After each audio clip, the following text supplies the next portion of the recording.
Well, next standing in the House of Keys general election in September is Stu Peters in Middle. Mr. Peters, who did it rather publicly, let's put it that way, your announcement is standing on air, on your radio show. Yeah, well, why would you not? I read the rules and regulations about how you declared, and you have to declare publicly either on the radio, television, social media or in the newspaper. And I thought, well, I've got a radio programme, why would I not announce it on air? And also, I wanted the opportunity to say goodbye to the people who've been listening to me for 21 years. Right, let's just get put through all the thing that, did the management know? Was this all agreed? Because you said someone's taking over from you next week, so it sounded like it was all agreed or something. No, I'd already booked the following week as a holiday to give them time to get somebody. So I knew that they had a replacement certainly for a week, and it gave them plenty of time to replace me. Right. Well, here you go. How do we describe you, Mr. Peters? You're an acquired taste for some. Others, they will follow you over the barricades. You have had your moments, let's put it that way. Yes, I have. I've had 3 pylons in social media over the years, and all of them were totally and horribly unfair. But it seems that that's one of the problems with social media these days. I think in many ways it's fantastic. It allows me to keep in touch with friends and family, people that I've not spoken to live for donkey's years. But also there's a dark side to it, and the dark side is that there are people out there who appoint themselves witch-finders, and if you say something that they take offence to, even by proxy, so I've not offended them, I've potentially offended somebody that they might know or whatever, and the pylon starts, and there's no way back from that. But I don't apologise for any of the things that I've ever said. Right. You've always talked about being a dictator and how if you're in charge. Benevolent dictator for life, yeah. I mean, here we are now. You decided that you are going to put your money where your mouth is, but you have to work as part of a team and all that sort of thing. But you are very much an independent on it. Well, I've always said that, the best future for politics in the Isle of Man is to elect me benevolent dictator for life, because the trouble is that with a democracy, you've got to carry people along with you. And, I reckon I've got loads and loads of good ideas about how we could run the island better, but I'd have to be a benevolent dictator with 2 Russian security guards to stop me being assassinated to be able to do it. Standing for the House of Keys is, that was always just a bit of a running joke. Standing for Keys is serious, and I'm the first to admit that people who knock on your door and say, I'm going to do this and I'm going to do that and this is what, it's a nonsense, really. You are one of 24. All that you can do as a new MHK is to try and influence other people or to ask awkward questions of the executive. How right are you? I mean, take it you'd see yourself as being right-wing if you... I genuinely don't. Right. I've said it, I'm very centrist, as I think most people are, because we don't have party politics in the Isle of Man, for one. As a young man with my own business, I was probably a Tory boy. I've admitted that to people in the past. Not that you need to admit your political affiliations, but I've got an awful lot of friends who are very left of centre, and they have some great ideas as well. So I don't see myself as a left or right. I see myself as a centrist. And what made you do it? Because you suddenly saw 2 seats come available. Was that sort of the push that pushed you into doing this? No, long time thought about this? I've been thinking about it for a year, and I kind of firmed up on the thing at Christmas. A few people have asked me over the years, a good few people have asked me over the years to do it, because I think people want common sense in politics, and it seems that most of the time we don't get common sense. I mean, you see that doing the job that you do.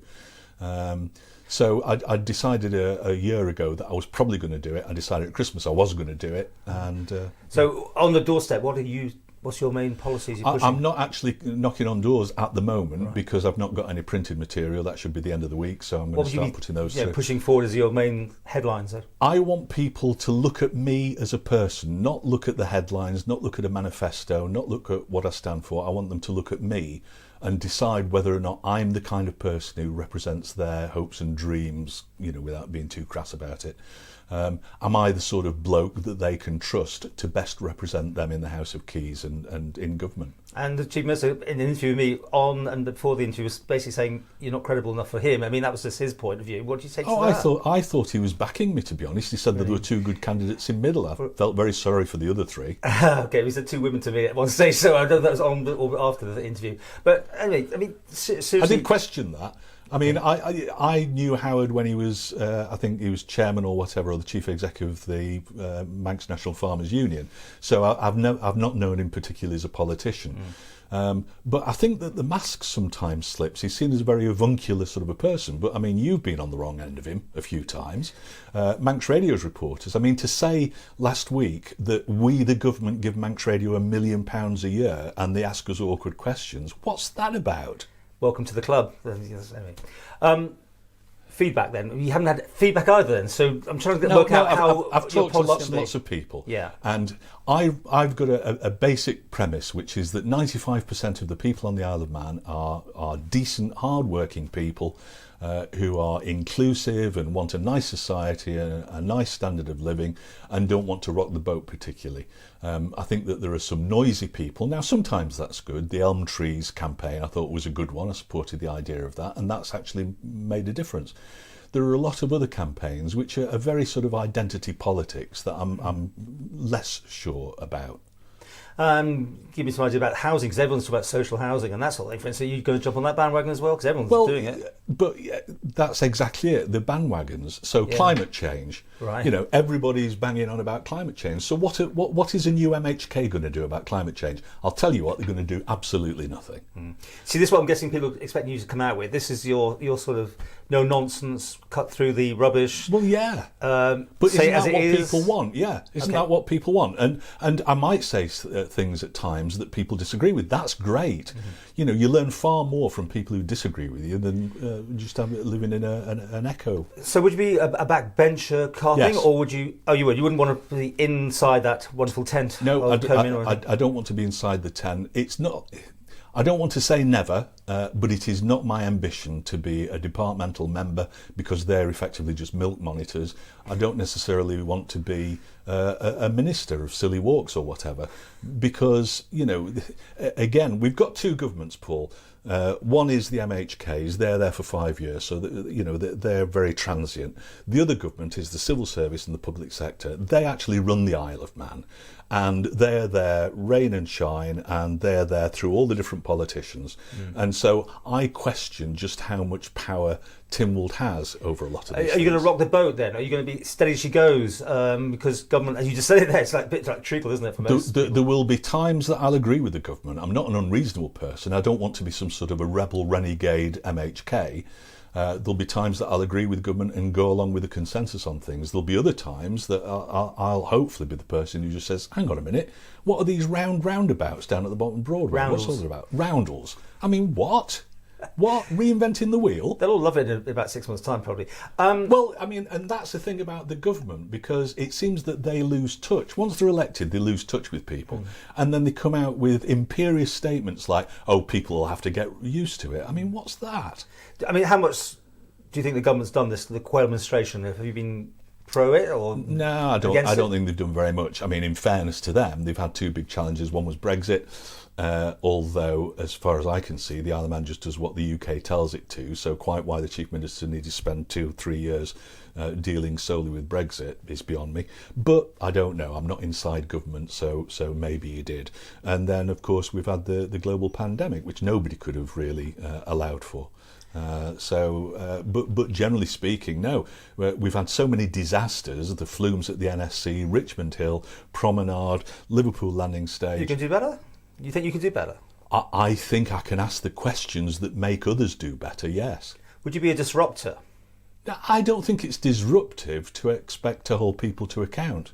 And I don't think that there are many. I mean, there are some backbenchers who are doing good work, and I particularly admire the ministers who stood down from their ministerial positions to be backbenchers, to actually hold the executive to account because they thought that was better for democracy. If you don't get in, do we hear you back on the radio next week, or well, not next week, but what's your future plans? Do you see yourself as having more than one go if need be, or whatever? I mean, the difference between me and potentially other candidates is that I actually had to give up my career to stand for MHK, as did Tim Glover down south, which is, I think it's the honourable way to do it. If I don't get in, then it won't be the end of the world. I'll have to make a few quid some other way. Okay. Finally, who would you like as Chief Minister? I mean, we know who it's got to be. Somebody that's already in there. So you can pick anyone you want. Pick one. Have you got a choice? Who might it be? It might be Alf Cannon. Well, on the basis that Bill Shimmons has now said he's not going to stand. Treasury probably needs a good Treasury Minister. So I think that maybe Alf Cannon needs to stay in Treasury to keep things on an even keel. Alex Allinson seems like a nice enough chap. I don't know him particularly well. He seems okay, so you leave your options either of open? them. Oh, okay. Well, yeah, you have to wait and see, and also talk to the people and see if your ideals align with theirs. And where would you see yourself fitting? Would you sit in any department, or you literally would stay backbench? You wouldn't want to take anything? Backbench. You know, I always used to think that Peter Carron did a great job, and I used to play Peter Carron bingo when I edited interviews, you know, when he was talking about clubby, matey, one party state by patronage and all that. But the older I get, the more I realise that he was absolutely right.